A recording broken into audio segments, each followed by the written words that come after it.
The class was filled with laughter as Mr. Thompson dared the janitor to solve a calculus problem. No one expected him to succeed, but when Bill's chalk danced across the board, the laughter died. The students couldn't believe their eyes. Was this really happening? But what happened next will shock even those who thought they'd seen everything. But first, let's go back to the beginning. The classroom was filled with a heavy tension, a sharp contrast to the laughter that had just echoed through the room. The students, still grinning from the initial joke, were already leaning back in their chairs, their eyes filled with a mix of amusement and mild curiosity. It wasn't the first time Mr. Thompson had pulled a stunt like this. His pranks were legendary in their predictability. They all assumed the outcome would be the same as it had always been. Bill would flub the problem, stumble over his words, and the class would erupt in laughter again. But this time, something was different. Bill stood motionless for a moment, the weight of the room pressing down on him. His hands, calloused and worn from years of scrubbing floors and scrubbing the grime from corners no one else bothered to see, twitched at his sides. The chalkboard loomed before him, its empty space a stark reminder of how out of place he felt in a classroom meant for the privileged and educated. He had never been invited to participate in the intellectual world that the students inside this room took for granted. Yet here he was, not as a bystander, but as the subject of ridicule. The murmur of the students faded into an almost eerie silence as Bill finally stepped forward, the air crackling with unspoken expectations. Mr. Thompson watched him, a smirk still tugging at the corner of his lips. He felt secure in his prediction. Bill would fail, and the students would laugh, as they always did. He didn't realize that his casual dismissal, meant to be lighthearted and harmless, was actually a challenge that would force Bill to confront not just the problem on the board, but his own hidden history, his quiet resilience, and his unspoken longing for recognition. Bill took the chalk, his grip firm but careful. The steady rhythm of his hand on the board betrayed none of the internal storm brewing within him. His heart pounded against his chest, the noise in his ears almost drowning out the murmurs of the class. For years, he had kept his knowledge hidden beneath the surface of his job. He never spoke about it, never let anyone know. He had learned over the years that it was easier to remain invisible, easier to blend in, unnoticed, unimportant. It was safer that way. The equation Mr. Thompson had written on the board was complex, undeniably so. To an untrained eye, it looked like a tangle of symbols and numbers that defied logic. But to Bill, it was merely a challenge, one he had faced countless times in his own life. His fingers moved with precision as he began to solve the equation, his thoughts now clear and focused, his quiet confidence rising with each step. He had done this before, more times than he could count, not in classrooms, but alone at night, his worn-out textbooks and notebooks his only companions. The students, expecting him to falter, leaned forward, squinting at the board. Their casual glances quickly turned to genuine interest as Bill worked through the problem. His movements were fluid, almost effortless, as if he were walking through a familiar routine. Each stroke of the chalk on the board seemed to erase more of the skepticism in the air, slowly replacing it with confusion. And then, awe. Mr. Thompson, who had been so certain of the outcome, began to feel the slightest twinge of doubt. His eyes narrowed, his chalk hovering above the board, as if he were waiting for Bill to make a mistake, to falter. But Bill didn't falter. He didn't make a single misstep. The problem, which had seemed insurmountable just moments ago, began to unravel before the class's eyes. Bill's quiet determination was a force that no one had anticipated. It was as if the joke had turned on its head, and the once ridiculed janitor was now the one in control of the room. The laughter had died, replaced by the heavy, stunned silence of disbelief. The students, once so certain of Bill's impending failure, were now watching in awe. And Mr. Thompson, still holding the chalk, was forced to confront a reality he had never expected. The equation on the board was now fully solved. Bill stepped back, his hands still steady, his eyes focused, but calm. He didn't look for applause, didn't seek validation. He had nothing to prove. But as he glanced up at the class, he saw something unexpected in their eyes. Respect. Perhaps for the first time, Bill felt seen, not as a janitor, not as a joke, but as something more. Bill's hands hovered over the chalk, the familiar rough texture between his fingers grounding him, bringing him back to the task at hand. Each piece of the equation unfolded with precision, a delicate dance of logic that was second nature to him.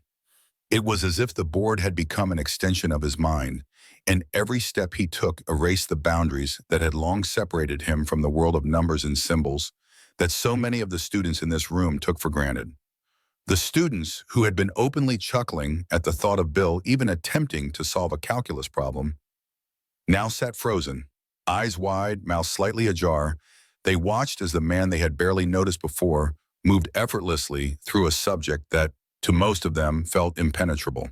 The contrast between what they had expected and what they were witnessing was overwhelming. The certainty with which Bill navigated the problem, each stroke of chalk deliberate, his mind razor sharp, struck a chord deep within them. This wasn't a simple janitor fumbling through something he didn't understand. This was a person who had spent years honing an invisible skill, one that had been hidden behind the veil of his job, behind the uniform of a janitor. Bill's expression was calm, focused. There was no pride or arrogance in his face, just an unfaltering concentration.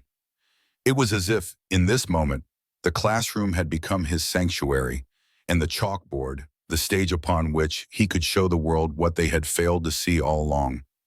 Every move he made seemed to deepen the growing sense of disbelief in the room. Mr. Thompson, who had been expecting nothing more than an awkward and quick defeat for Bill, stood frozen at the front of the classroom. His usual self-assurance began to erode as he watched Bill fill the board with equations and numbers, building a solution with careful, almost graceful, ease. The sarcastic smile that had been present on his face when he invited Bill to the board was gone, replaced by something else, something he couldn't quite place, but it tasted bitter, like the sting of sudden humility. I don't believe it," Mr. Thompson whispered, his voice faltering under the weight of what was happening before him. His gaze flickered from Bill to the board, back to Bill, as if he were trying to find some flaw, some mistake, but none came. The pieces of the equation fell into place, one after the other, seamlessly, as though Bill had done this exact problem 1,000 times before. The class was eerily silent now. Even the most confident students, those who prided themselves on their intellect, were struck dumb, their eyes glued to the chalkboard as if the numbers on it had suddenly become sacred. It wasn't just the brilliance of the solution that stunned them. It was the realization of how wrong they had been about Bill. The janitor, the man who swept floors, emptied trash cans, and cleaned hallways, had just done something none of them could do. They had assumed him to be simple, uneducated, maybe even a little slow, but all of their assumptions crumbled in the face of his quiet brilliance. Bill finished the final step, his hand hovering over the chalkboard for a moment, his expression unreadable. Then, with a modest grin, he turned to face the class. "There you go," he said softly. "The solution." The words hung in the air like a challenge, but it wasn't the kind of challenge the students expected.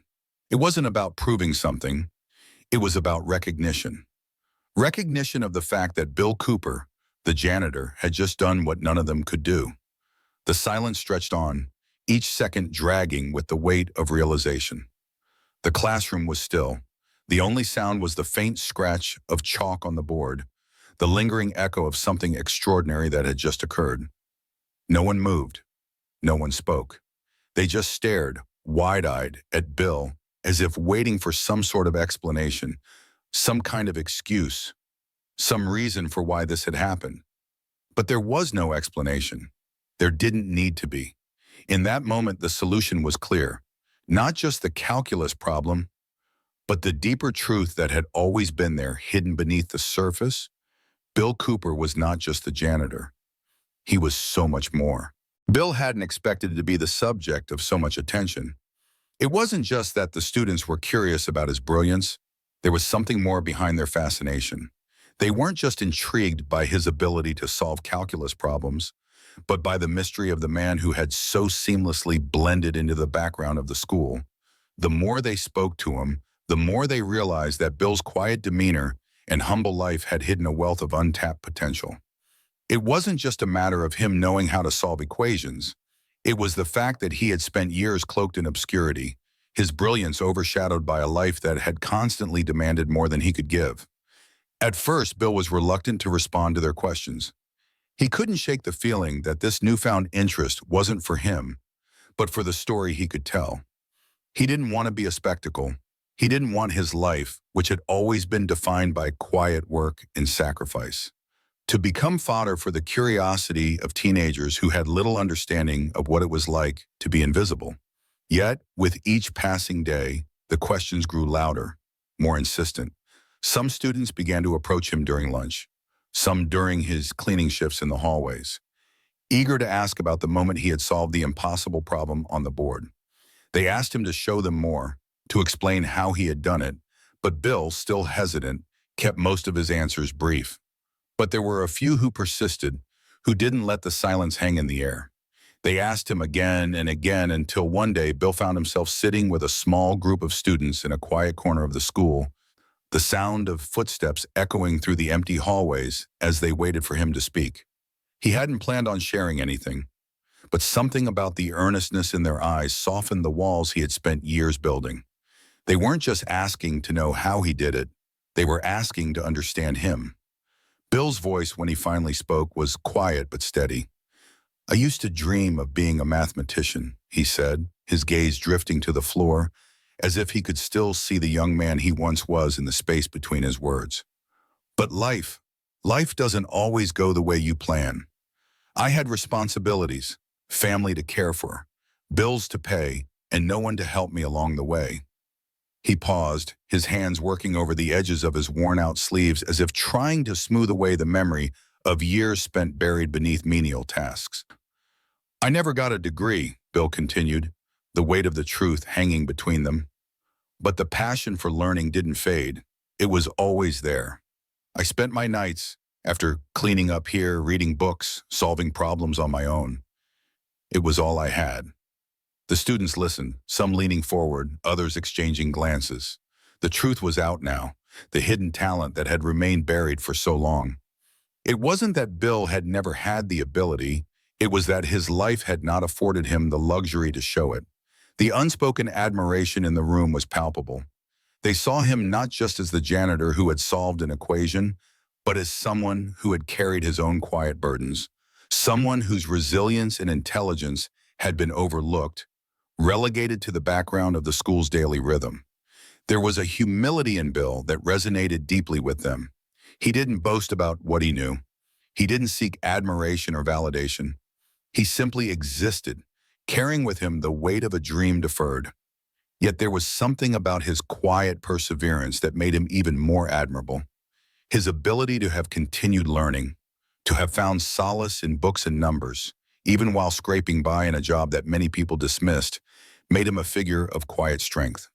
He was a man who had lived through hardships, who had refused to let go of his love for learning, and who had finally been seen, not for his uniform, not for his job, but for the depth of his mind. The students, now fully aware of the man standing before them, began to see him in a new light. They realized that Bill was not just a man who had a hidden talent. He was a man who had been underestimated, who had endured the quiet dismissal of those who never thought to look deeper. And as they looked at him, they couldn't help but feel a deep sense of admiration, not just for his intelligence, but for his unwavering resilience in the face of a world that had constantly overlooked him. When Mrs. Parker, the principal of Hillside High, first heard the whispers of Bill's unexpected brilliance, she was skeptical. The notion that a janitor, someone so far removed from the academic world, could possess such depth of knowledge seemed almost absurd. But the more she heard, the more intrigued she became. Students had begun to speak about Bill with awe, not just for his intelligence, but for his quiet humility, his resilience in the face of hardship, and the manner in which he had transformed their understanding of potential. There was something in the air, a shift that she couldn't ignore. When she finally called Bill into her office, she was unsure what to expect, but curiosity was enough to propel her forward. As Bill sat across from her, his hands clasped tightly in his lap, Mrs. Parker found herself struck not by his appearance, but by the way he spoke. His words were not those of someone seeking attention or recognition, but of someone who had quietly endured, Someone who had lived a life full of obstacles and disappointment, yet refused to let go of his love for learning. His story, one of forgotten dreams and silent sacrifices, had a rawness that was impossible to ignore. And in that rawness, Mrs. Parker saw something rare, a chance to change the narrative, to show the students of Hillside High that greatness does not come from a classroom alone, but from a heart that never stops striving. It was in that moment that an idea began to form. "Bill," she said, her voice steady but with an undercurrent of excitement, "I'd like you to give a guest lecture to the senior class. I believe your story and your knowledge could teach them far more than any textbook ever could." Bill's eyes widened in surprise, the weight of the invitation settling over him like a heavy cloak. He hadn't expected this. He hadn't thought of himself as a teacher, much less someone whose life could offer inspiration. But there was something in Mrs. Parker's offer that spoke to him, something that awakened the quiet hope he had buried long ago. On the day of the lecture, Bill stood at the front of the classroom, chalk in hand, the familiar smell of old wood and whiteboard markers filling the air. As he began to write the first equation, he noticed the silence that had fallen over the students. This was no longer the playful challenge of a joke. It was an opportunity, one he had never dared to imagine. The students, who once saw him as nothing more than a figure in the background, now watched with anticipation. He didn't just teach them math, he taught them something far more profound. He spoke not just about derivatives or integrals, but about perseverance, the ability to hold on to your dreams even when life drags you through the mud. He shared with them the struggles that had shaped him, the years spent cleaning floors instead of writing papers, the days spent alone in a small room with only books for company. He showed them that intelligence wasn't confined to the pages of a textbook. It lived in the quiet moments of determination, in the stubborn refusal to let go of the spark of knowledge even when the world tried to snuff it out. Mr. Thompson, who had always seen himself as the unquestioned authority on mathematics in the room, watched in stunned silence. He couldn't help but feel a shift in his own understanding. Bill, the janitor, had become more than a teacher to him in that moment. He had become a mirror, reflecting back all the times he had underestimated others, the times he had written off those who didn't fit the mold. Bill had shattered the illusions of what it meant to be a teacher, a student, a person with value. The lecture ended, and for the first time that day, there was noise. The students, unable to contain the overwhelming emotions they had experienced, rose to their feet. It wasn't just for Bill's mathematical expertise. They weren't clapping for the solution to a problem. They were clapping for the man who had shared his soul with them, who had shown them that intelligence and worth weren't dictated by titles or appearances. Bill, the janitor, had become a symbol of something greater. His story, his resilience, his refusal to give up would forever change the way they saw the world and the people in it. Bill's heart pounded in his chest as the applause echoed in his ears. He hadn't expected this, hadn't thought for a second that his quiet journey could leave such an impact. But as he looked around the room at the students who had once laughed at him, who now looked at him with respect, something inside him shifted. He wasn't just the janitor anymore. He was a teacher, a mentor, and perhaps more importantly, he was a living testament to the untapped potential that lay in all of us. And for the first time in a long time, Bill felt seen.